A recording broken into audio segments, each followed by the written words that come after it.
Question number 5 का second part, इसमें भी हमें प्रूव करना है कि left hand side equals to right hand side, हमें प्रूव करना है। तो इस क्वेश्चन को हम कैसे प्रोसीड करेंगे, हम लेफ्ट हैंड साइड को लेके प्रोसीड करेंगे। टेकिंग लेफ्ट हैंड साइड क्या है, cos a whole divided by 1 plus sin a plus 1 plus sin a whole divided by cos a। तो यही साइड को हम करेंगे कोशिश इसमें कन्वर्ट करने की ताकि ये प्रूव हो जाए। तो इसमें जो इन क्वेश्चंस में आम तौर पे जो आइडेंटिटीज इस्तेमाल होती है वो हमने पढ़ी थी, वो ये वाली है। इनको मैं यहाँ पे लिख लेता हूँ ताकि आप याद करें और आपको क्वेश्चंस में आसानी हो। तो फर्दर हम इस क्वेश्चन को कैसे सॉल्व करेंगे, अब यहाँ पे हम क्रॉस मल्टीप्लाई करेंगे इन दो को ऐसे ऐसे, और फिर डिनोमिनेटर में इनको आपस में मल्टीप्लाई करेंगे।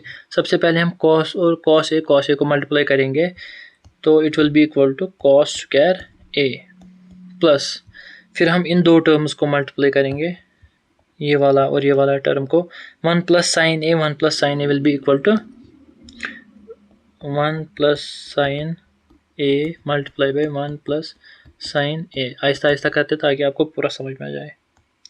होल डिवाइडेड बाई, नीचे आपस में इनको डायरेक्टली मल्टीप्लाई होगा, 1 प्लस साइन ए कॉस ए, इनको मल्टीप्लाई डायरेक्टली हो गया इस वाले टर्म को इस वाले टर्म के साथ।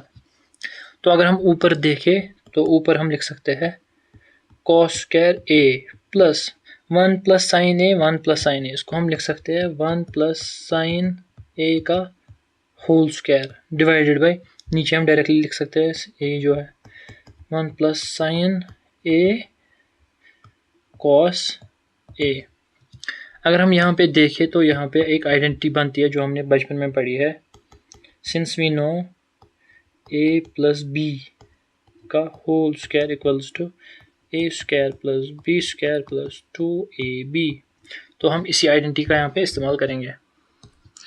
तो फर्दर मैं इसको लिख सकता हूँ cos स्क्वायर ए प्लस, अब इसको मैं आइडेंटिटी इस्तेमाल करके एक्सपेंड करता हूँ, तो हम लिख सकते हैं 1 square plus sine square A plus twice A B क्या है sine A whole divided by, नीचे क्या है 1 plus sine A cos A.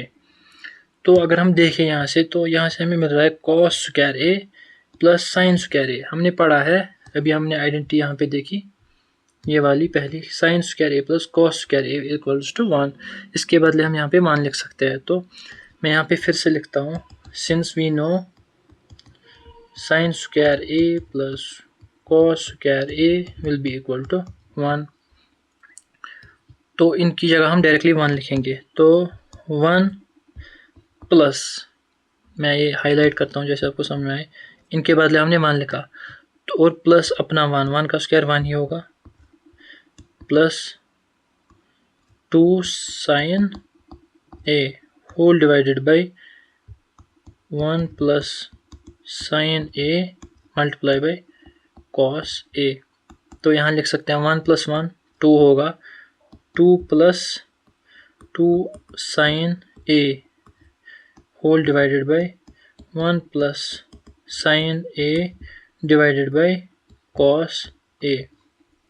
Numerator में से हम 2 कॉमन निकाल सकते हैं, 2 हम कॉमन लेंगे तो रह जाएगा 1 plus sine A divided by, नीचे क्या है ब्रैकेट में 1 plus sine A multiply by cos A. मैंने ये 2 यहाँ से कॉमन निकाला, 2 यहाँ से भी कॉमन आ जाएगा, यहाँ से भी कॉमन आ जाएगा, 2 बाहर निकलेगा तो यहाँ पे रह जाएगा 1 प्लस साइन ए, वही मैंने यहाँ पे किया। अगर हम यहाँ पे देखें तो 1 प्लस साइन ए पूरा ब्रैकेट 1 प्लस साइन ए पूरा जो ये टर्म है कैंसिल हो जाएगा, यहाँ से हमें मिल जाएगा 2 divided by cos A.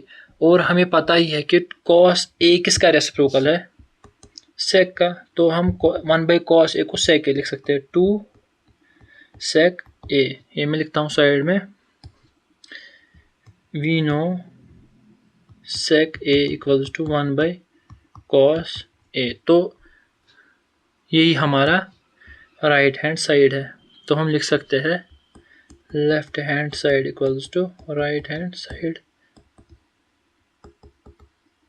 Hence proved. तो ये था सेकंड पार्ट का आंसर। Thank you.